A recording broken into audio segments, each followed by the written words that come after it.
speaker on this series. Very briefly, that is the genesis of the Distinguished Alumni Series lecture. And this is the first of an annual lecture. The flowers today are the fruits tomorrow. It may only seem to be a lecture, but there is more to it than meets the eye. These are the seeds of something greater.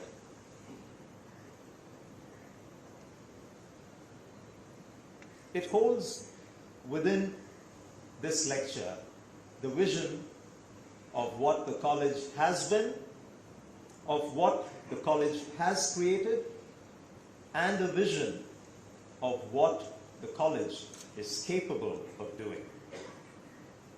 And what is this fruit that we intend the college to bear?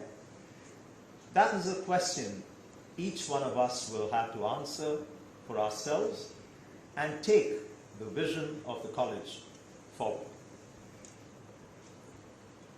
Through this annual Distinguished Alumni Lecture, we will be able to reinforce, rejuvenate, and inspire both the old and the young men and women of college that theirs is a heritage that must spread far and wide. And the annual lecture will seek to enthuse, especially our current young men and women and our fellows, that they too must go out and shine. The Honorable External Affairs Minister, Dr. S. Jaishankar, as we all know, is leading from the front. We've had to reschedule this talk, but all of us know and we understand that sometimes we give up small comforts for a larger goal, for a larger victory. And in our Honorable External Affairs Minister, we see that vision, that larger goal. Each of us has read in the news about the initiatives he, as Minister of External Affairs, is taking, be they with regard to the ongoing war between Russia and the Ukraine, or with the dialogues India is having with our neighbors, big and small. Sir, we understand your efforts and we appreciate all that you do. And we wish you well. And on behalf of all of us gathered here, all of us who are watching this online from the different parts of the world, I welcome you, sir, as our first distinguished speaker. Thank you for your time. Thank you for what you are about to set in motion. Let me very briefly give you a few highlights of Dr. S. Jaishankar. Dr. S. Jaishankar is India's External Affairs Minister since the 30th of May 2019. He is a member of the Rajya Sabha from the state of Gujarat. He was Foreign Secretary from 2015 to 2018, Ambassador to the United States 2013 to 2015, Ambassador to China 2009 to 2013, and Ambassador to the Czech Republic 2009 to 2004. He was also the High Commissioner in Singapore from 2007 to 2009.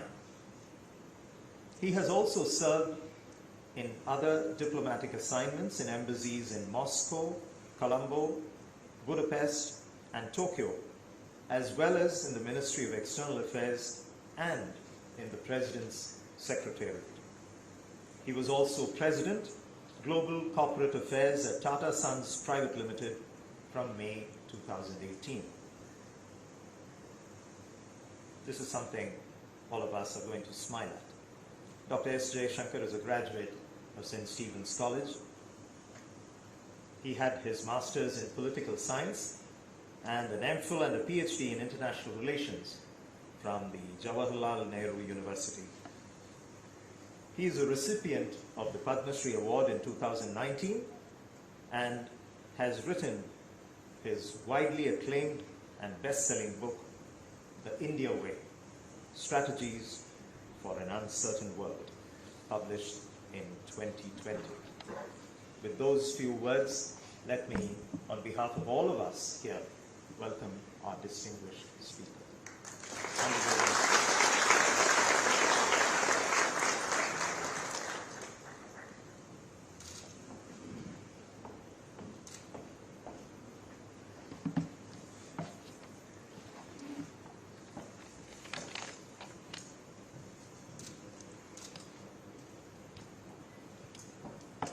Principal Dr. John Burgess, Mr. Rahul Mamen, Mr. Samir Matle, Dr. Briti Bosa, and Ms. Anne Susan Alias, distinguished faculty, junior members, alumni, guests.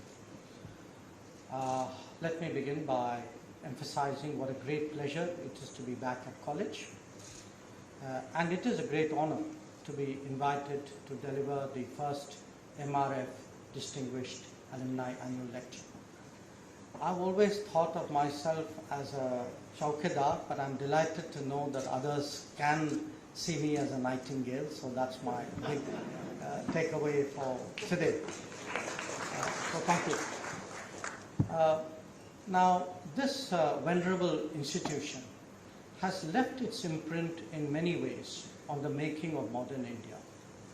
I would emphasize, however, that its contribution in the realm of foreign policy has been particularly strong.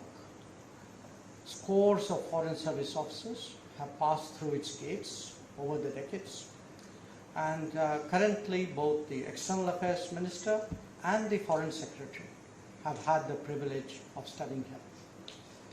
As indeed have our present ambassadors to the United States, to Russia, to France, to Canada, and Switzerland, amongst others. The list is much longer.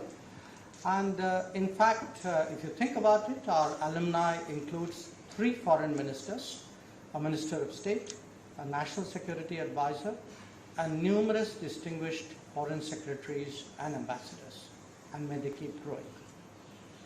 Now, it is natural that the theme of my talk should be on foreign policy. But rather than inflict another learned analysis of the state of the world, what I would like to do today is to approach that subject from a very different perspective. After all, most of you may not be directly connected to foreign policy in your current or future occupation. But my message to you is that whatever you do in life, the influence of external events will be very considerable. There are few activities that are immune from the globalized world. Keeping this in mind, I would like to talk today about what to the average person is a good foreign policy. Perhaps we overcomplicate the answer by confusing the sensible pursuit of interest with very complex formulations. So forget the terminology and just look for the gut answers. A good foreign policy must work for you all, and I include those right here listening to me. Your everyday needs from the world must be better met, and since we are a collective as a country, our national security must be assured. As that is done, the pursuit of our aspirations must be facilitated. Foreign policy being the link to the outside, it should enable us to draw what we seek. This could be in terms of technology or capital best practices, or even work opportunities. And obviously, we would all like to be strong, we'd like to look good, and we would like to feel appreciated. Any policy which ensures all these goals has a lot going for it. It doesn't necessarily have to sound nice, it must simply pass the smell test. Now, think for a moment as an Indian student who happened to be still in Ukraine on the 24th of February this year. Concerned about your educational prospects, you have now found yourself in the middle of a serious conflict. And it's not just you, it's 20,000 more of your fellow nationals, and there are at the same time millions of Ukrainians who are trying to get out of the country.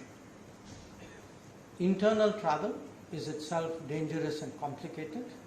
The borders are even more so due to overcrowding and congestion. And in the highly impacted cities, there is even the physical danger of just stepping out in the open due to shelling and airstrikes. Now, this is when you really look to your government for support and for extrication. And indeed, this is when the entire foreign policy apparatus swings into action, as it did through Operation Ganga. It does so by facilitating transport, and this includes trains and buses. It intervenes at the highest levels in Russia and Ukraine to ensure the ceasing of fire for safe passage. It engages the border authorities to ensure border crossing. And in extreme cases, such as there was a particular town called Sumy, it even traverses conflict zones to assure you of the necessary logistics for your safety. And once you are out of Ukraine, it works with neighboring governments of Romania, Hungary, Slovakia, and Poland, and Moldova to establish transit camps, to utilize their airfields, and to organize the flights which are required for your safe return home. Now reflect for a moment on these efforts, the interventions, the relationships that at various levels that have gone into this, starting from the very top, and think of what it needed to make all of this happen. Well, let me give you a second example. I go to Kabul on the 15th of August 2021, last year. Now, for whatever reason, imagine that you found yourself stranded in the middle of the city when the Taliban took over. A huge effort was made by the Indian government to bring exactly such people home. Quite apart from navigating a city now controlled by Taliban checkpoints, you could well ask how difficult could this be? Well, let me tell you how difficult it was. It was as challenging as combining access to a secured American base that was on edge, surrounded by desperate Afghans and suspicious Taliban, of using Tajik rear support for very rapid responses, of accessing Iranian airspace at short notice, and of quietly utilizing Qatari facilitation.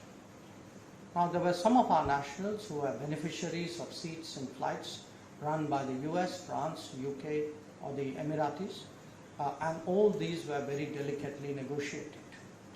Now, this might seem, even from my account, as exceptionally complicated logistics, but it was really more than that. Behind it were years of relationships that really delivered at a time of need. Equally important, this represented the efficacy of a flexible and pragmatic policy, Indian policy of multiple engagement. Now, the Operation Devi Shakti flights from Kabul may have been stressful, but they were still manageable at short notice. Much more daunting was India's challenge in the face of demands generated by the COVID pandemic. The Vande Bharat mission brought back millions of Indians from multiple countries through air, sea, and land. It is in fact the largest recorded evacuation exercise in human history. The movement of people itself was only the tip of the iceberg. Behind it were a complex set of activities that included organizing, gathering, testing, housing, even feeding those who are waiting to be repatriated. Starting first at Wuhan and then moving on to Italy and beyond, this involved an intensive engagement with the authorities, local, provincial, national, and it covered everybody from tourists and students to professionals and workers, even pilgrims, fishermen and seafarers. And it was not just limited to Indians coming back. Many staying abroad, in the Gulf for instance, were given support directly or by interceding with local governments. Here too, the results of cultivation by political leaders and diplomats paid off. An example in public health during the same period is equally instructive. When the first wave of COVID hit India in 2020, we scrambled across the world to secure PPEs, masks and ventilators. And we did so in a seller's market as the demand far exceeded supply. Ingredients for the pharmaceutical industry with escalating requirements were also greatly sought after. And commerce by itself was not adequate in such circumstances. In fact, contacts were needed for effective access. The second wave in 2021 saw a similar spike in demand for oxygen and specialized medicines from abroad. Locating, negotiating, and contracting supplies became the priority for Indian diplomacy. And it really bent its back to deliver. Now, these four examples that I shared with you, they may be the products of extraordinary situations, but they do illustrate what is an undeniable reality. And it is that our daily life is increasingly influenced by what happens elsewhere, be they problems or be they solutions. So the next time you are watching a foreign visit, hearing a discussion on an important relationship, or reading a debate about our interests abroad, remember that this may have a direct bearing on your well-being. Foreign policy matters not just in distress situations. It could literally determine your security, your job, the quality of your life, and as we have discovered recently, even your health. It shapes what you hold dear, like pride, values, reputation, and image. And for all these reasons and more, it is important that you take a greater interest in the world. Now, let me explore what foreign policy could mean for you personally. As an Indian student, for example, it may be the ease of getting visas, the ability to travel during times of COVID, and perhaps even employment after studies. If you are a business person, it could help access to foreign markets, receiving information about regulations and practices, and where circumstances demand, assistance to solve problems. For the professionals and workers, this may be visible in ensuring fair employment contracts, a stronger sense of protection, and welfare measures in times of difficulties. And for a stranded tourist, a sympathetic embassy provides much needed succor and support, and in more threatening circumstances, examples of which I gave you, even evacuation. But you don't have to be abroad to need foreign policy. It matters at home just as much. When it comes to security, external or internal, diplomacy could be a preventive, a mitigator, or a problem solver. It can help raise awareness of a shared threat, just as it can find partners against common dangers. So, if you are a soldier guarding our frontiers, or a policeman grappling with terrorism, a good foreign policy makes your life a little safer. And then there is the economy, with its search for investment, technology, and best practices. In each of these sectors, foreign relationships can accelerate India's progress. And cumulatively, what they do is to expand employment and improve your quality of life. Whether it is cooking oil or pulses that are imported, or a smartphone that is produced collaboratively, a larger policy decision has just made some difference to your purse. And bear in mind, this is the era of globalization. So whether it is oil, coal or fertilizer or many other daily necessities, foreign policy can actually serve to ensure affordable access. But also think for a moment how much the big issues of our times, pandemics, terrorism, climate change, how much they impact your very existence. And ask yourself whether we should not have a greater say in the search for solutions. It also matters to all of us what other nations think of India, our culture and our way of life. So should we not then shape our image and influence the narrative? These are but a sample of how, in an increasingly interconnected world, the attitude, perception and interests of others are so relevant. If they have to be managed, if they have to be leveraged, then it is all the more necessary for a sharper realization at home that foreign policy really matters. Now, for all societies, security ranks foremost in their priorities. The reasons are very obvious. It affects the very nature of our collective. India faces more than its fair share of external challenges, in part because so many of our boundaries have not been settled. Given the serious repercussions, diplomacy is also very relevant to ensuring peace and tranquility, if not more. In that sense, it is a critical support for defense. Most of the time, it is in fact the first line as a preventive. On occasion, it is also a backup as a mitigator. Indeed, the achievements of foreign policy in stabilizing the neighborhood are very much the basis for progress and development at home. The world being what it is, self-interest and convergence cannot be fully counted upon, especially with neighbors. Their ambitions and emotions are not always predictable, nor indeed their risk-taking propensity. Few would have anticipated, for example, the turn that India's relations with China have taken in the last 2 years. Any prudent policy, therefore, backs its posture with capabilities and deterrence.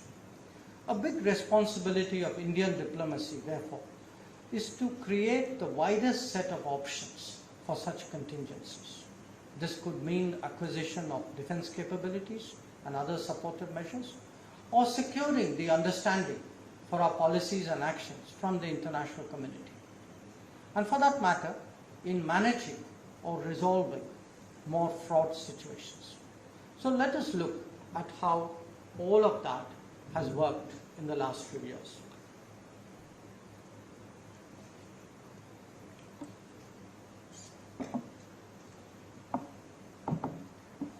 A notable achievement of the Modi government was to implement in 2015 the land boundary agreement with Bangladesh.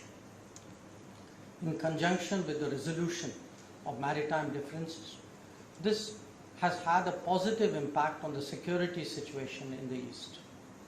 More than that, it has opened up possibilities for economic cooperation and connectivity for the entire sub-region.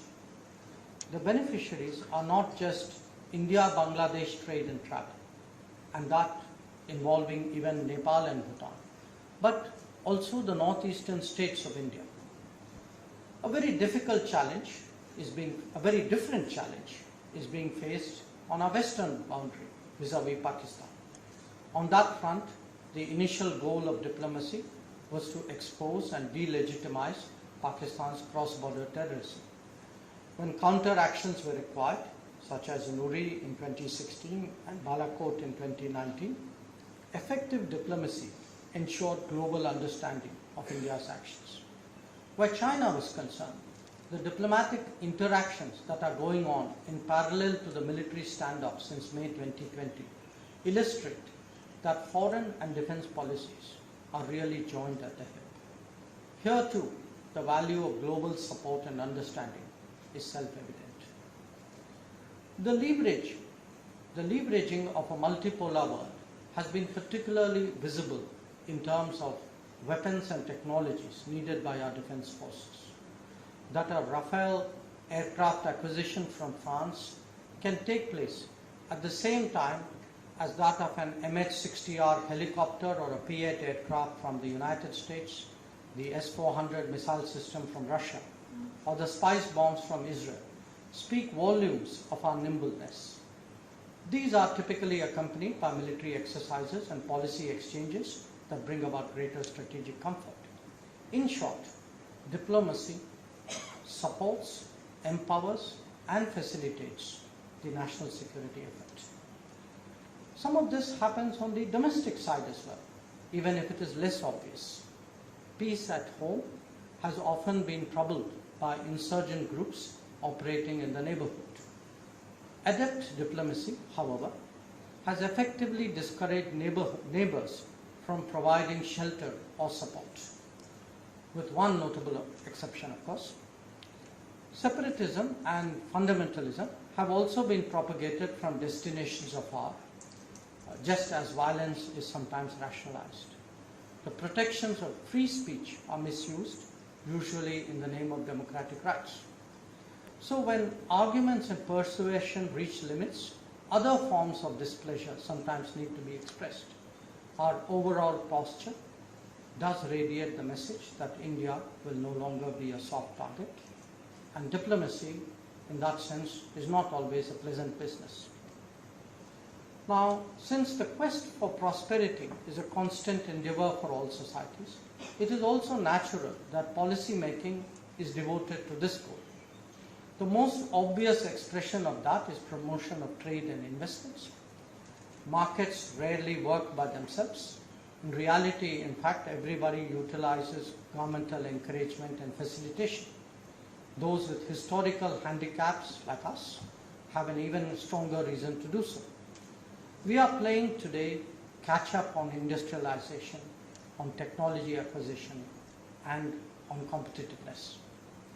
Just building capabilities at home, however, may not be adequate. Securing business abroad needs the information, networking, and access.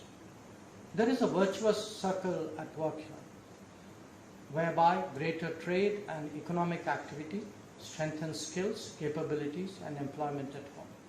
And that, in turn, constantly updates and tests our mettle. In many ways, foreign policy is an exercise in competitiveness. Its economic facets are merely a reflection in a particular domain.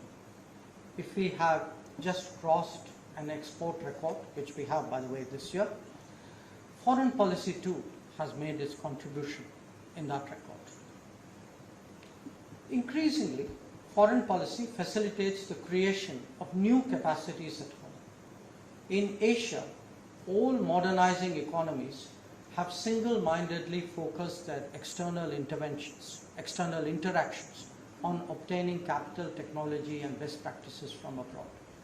Japan was the pioneer in this regard during the Meiji era, while China, after Deng Xiaoping, the most successful in terms of scale. In recent years, India too has embraced this mindset. We have noted examples, whether at the enterprise level or in national project.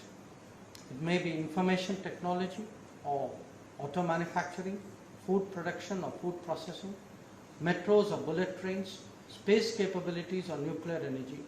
The fruits of foreign collaboration are there today for all of us to see. Newer challenges like green growth and climate action have started to open up still more possibilities. Partners have grown from the older industrialized economies to the more innovative ones. All this happens because of our ability to identify, engage, negotiate, and leverage opportunities of interest abroad across many, many domains. The most effective foreign policy is one that delivers on development. Thanks to political changes, we have now awoken to the realization that mantras about globalization, when mindlessly applied, can actually cause real damage. Not just that, if economic choices are divorced from the strategic context, it could lead the country down a very dangerous path. At the end of the day, the real debate is not whether we should be an open or a protected economy. It is whether we are an employment-centric and a capability-driven one, or just a profit-obsessed society, content to be a market. Along with vulnerabilities, a dependent mindset has also been rationalized, masquerading often as globalized thinking. But I believe that India's destiny is bigger than just to be a small part of the future of others. Real growth is not only about GDP increase and business earnings, it is equally about infrastructure, about supply chains, skills, finance, even socio-economic progress. When we sacrifice one for the other, our long-term prospects stand imperiled. And we could slide into strategic lock-ins without even being aware. Foreign policy is surely an instrument to advance our strategic course, but it is equally an insurance that our big picture is the right one.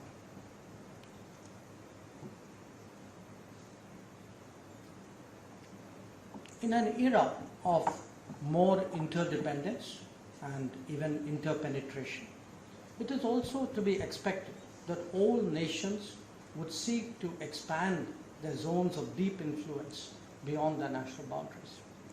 In the past, trade, finance, military activities and migration were some of the means to do so. Nowadays, the role of connectivity and socio-economic collaboration has become much more salient. This is important for a nation like India, whose reach was constrained by the partition.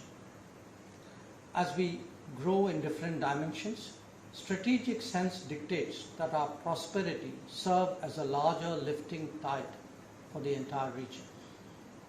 Realizing this, the Modi government has significantly expanded connectivity and collaborative initiatives with our neighbors. Its results are evident in new road and rail connections, waterways, port access and transit rights, power grids and fuel flows, and especially in the movement of people. South Asia has undergone a real transformation by encouraging win-win outcomes and buy-ins by partners. The Neighborhood First outlook addresses this challenge in the immediate vicinity, just as parallel policies do so in our extended neighborhood. India's support to neighbors during the COVID period also reflected this very thinking. Interdependence, however, has its own downside and can be leveraged unfairly when global norms are cast aside. Exposure to competitive polities therefore needs constant monitoring. We cannot always assume that others will play by our rules. For that reason, as an interpreter of the world, diplomacy is also the voice of caution. It informs people of the risks and pitfalls, even as it explains opportunities. And doing so in a systematic and organized manner is actually very much a part of formulating strategy. By its very nature, foreign policy develops a 360 outlook and can actually guide all other sectors. It could be trade and technology or education and tourism, but the current era really requires a holistic approach to important relationships. At a time when demographic constraints are impacting the developed world, there is a real prospect of Indians gaining significantly in the global workplace. Till now, that has been largely self-driven, with policymakers and the government mostly agnostic on this happening. However, a conscious effort at bringing our human capital into play on the world stage can actually create a very different set of outcomes. Employment prospects of Indian students studying in the US, in Canada, Australia, or Europe are now very prominent in our agenda in interacting with these countries. Migration and mobility partnerships have been concluded with France, UK and Portugal. Many more of them are on the way. And in fact, in this period of COVID-induced uncertainties, the educational interests of students have become very much a subject of focus for foreign policy. In terms of skills, we strive to ensure that Indian talent is treated in a non-discriminatory manner in the developed world, in US, in Canada and in Europe. Where they already reside, community welfare and cultural concerns too are a subject of our attention. The largest numbers with the greatest need are of course in the Gulf. Their well-being is of the utmost priority, and that has been fully reflected in our policy making. The liberal usage of the Indian Community Welfare Fund speaks of a strong sense of responsibility towards them, as do programs for job training and creating facilities for those in distress. The agreement on the rights of domestic workers that we concluded quite recently with Kuwait is a very good illustration of our commitment to ensure a better workplace abroad for our people. Endeavors to get back social security payments made abroad is another example. Indeed, making it easier to get work visas has become much more central to our diplomats' efforts. This mindset, in fact, goes much further up the chain, starting from how much easier it is now to get passports at home.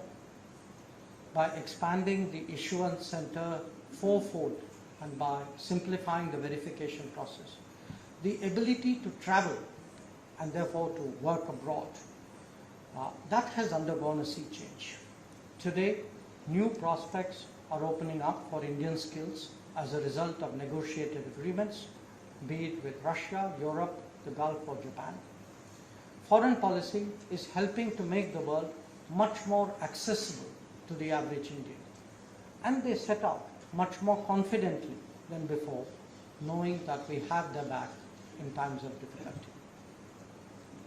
But let us not forget that contemporary migrants join historically established communities to create a larger diaspora. It is natural that their welfare and interest is connected deeply with foreign policy. In a more globalized world, they inevitably emerged as a more effective bridge for us with the outside. At the same time, a confident India has also taken pride in their successes and not shied away from a visible relationship. The 2014 event, which many of you would remember at the Madison Square Garden, marks a new era in our diaspora connectivity. The role of the diaspora has acquired a greater value at both ends of the chain. For foreign policy, this may mean some additional responsibilities, but surely it creates many more sources of support. Sensible foreign policy obviously have to address bread and butter issues, but especially for larger nations, there are bigger questions for us to consider as well. Three contemporary examples of urgent global concerns, I mentioned them in terms of big issues, are terrorism, climate change, and pandemics. For a nation like India, quite apart from the direct consequences, there is also the need to shape the direction of the global debate. It has therefore been a major influence on global deliberations regarding the countering of terrorism. If the awareness of those threats is more today, or if the tolerance is less, our efforts have made no small difference. On climate change, India not only helped forge a consensus at Paris, but in contrast to many others, has actually stayed true to its commitments.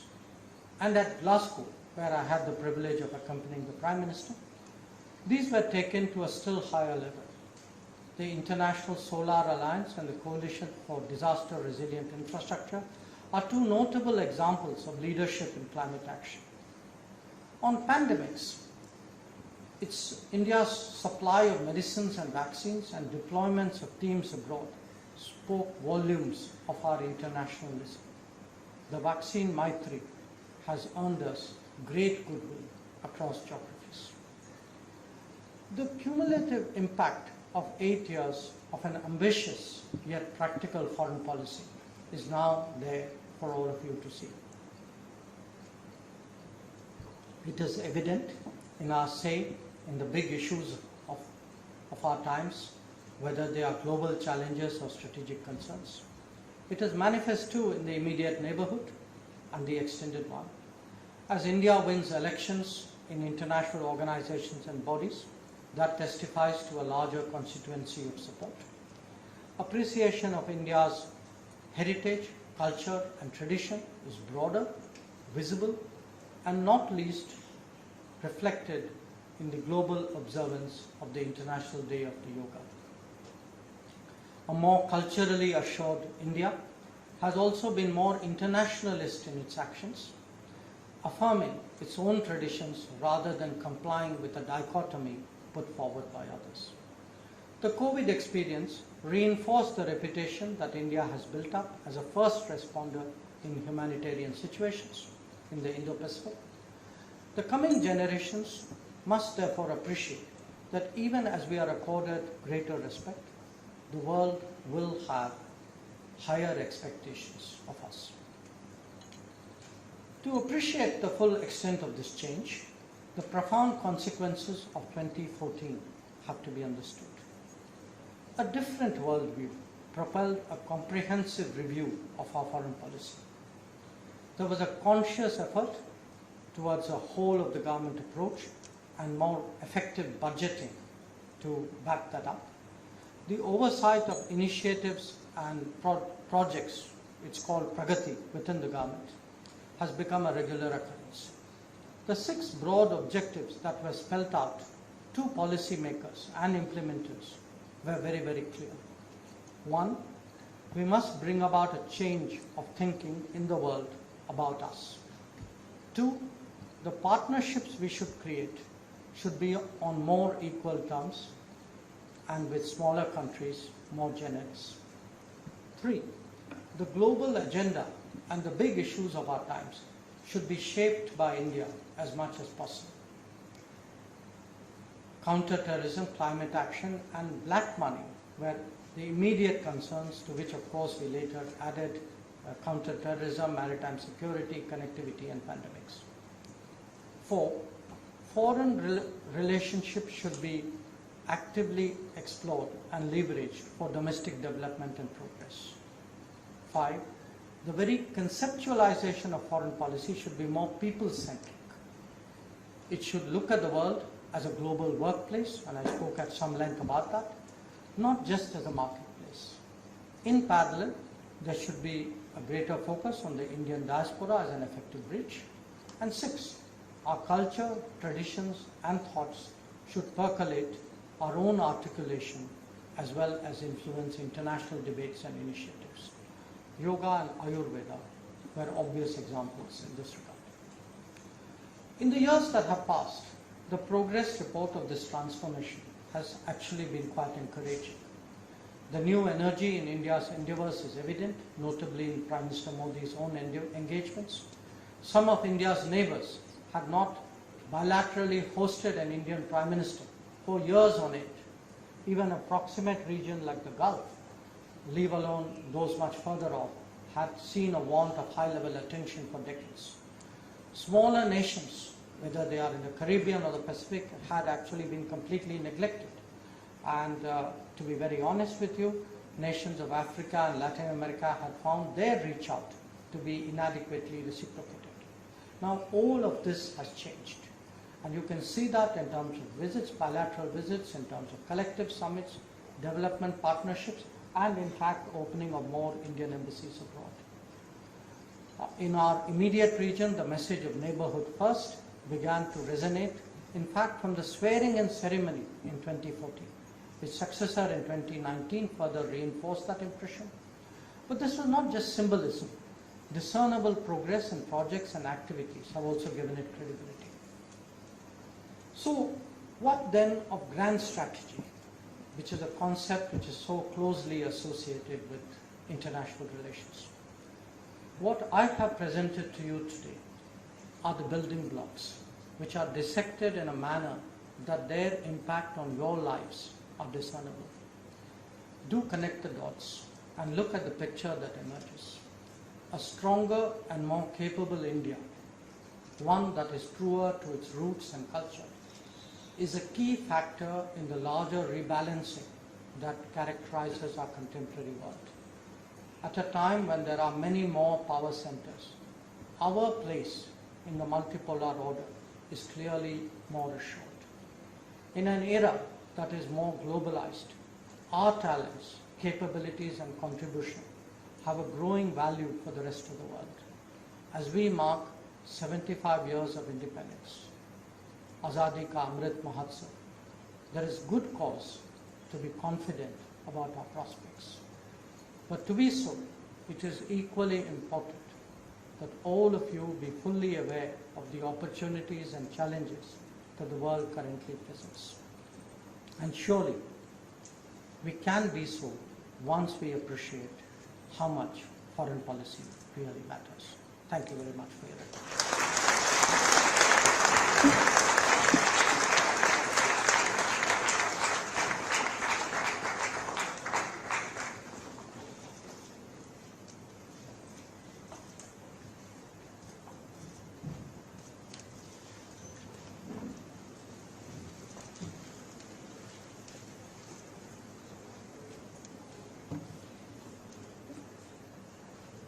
I wanted to request all of us to stand and give the Honourable Minister a standing ovation, but I noticed that it happened spontaneously, and I think it is so well deserved. The Honourable Minister has demystified foreign policy for us, making it so accessible and underlining the fact that it is not a one-way thing, but it is something that involves intricately each one of us. So I'm very grateful to you on behalf of all of us, who are watching online, for sharing with us this very practical and very relatable definition of what foreign policy is. Thank you so much from all of us.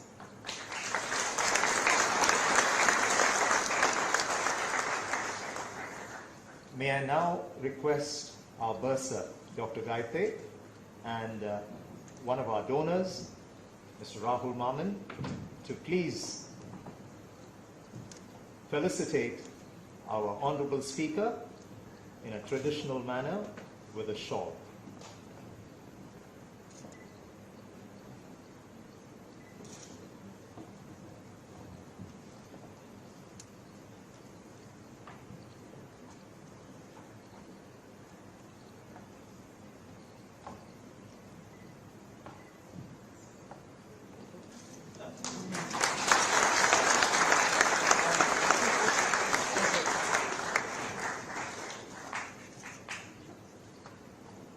May I also request Mr. Samir Maplai to step forward, and along with Mr. Samir Maplai, the donor, I would like to present a small token of our love and appreciation to our Honourable.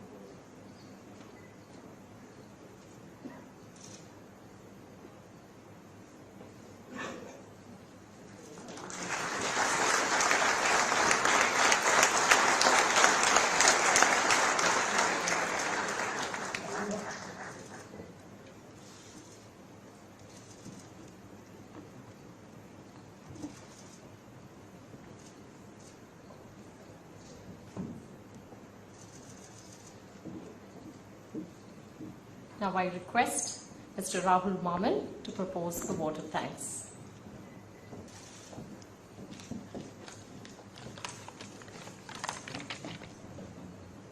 Evening.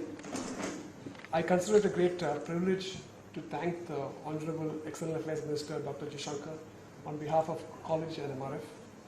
So it's a source of immense pride to have a Stipendarian shape our country's foreign policy.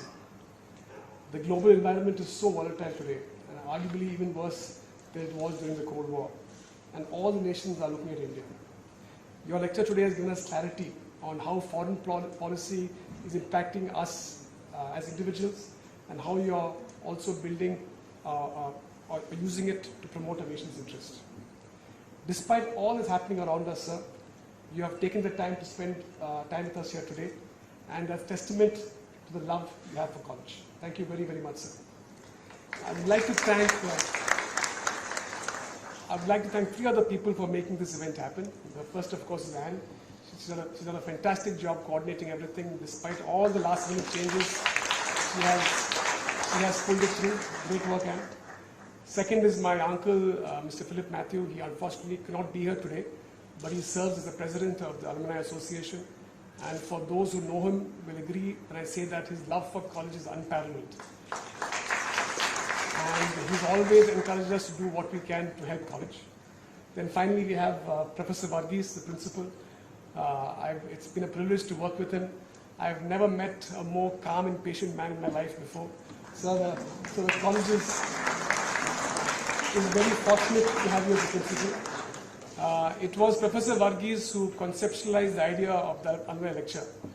And the idea struck a chord with me immediately because, like all of you, when I think of my life in Stephens, I consider it the best phase of my life. And when I think about it, a large part of making life in Stephens memorable is the outstanding and unique students it attracts. Right? So it's an applause for all you guys sitting there. And many of them have gone on to do such amazing things in the world. So the purpose of this lecture is to really celebrate these outstanding Stephenians and hopefully inspire us to do greater things in the future. The lecture delivered by the Honorable Minister today has set an incredible benchmark, and I'm sure it will serve as a launching pad for us to organize great lectures in the future. So thank you very much, and look forward to seeing you soon again. Thank you.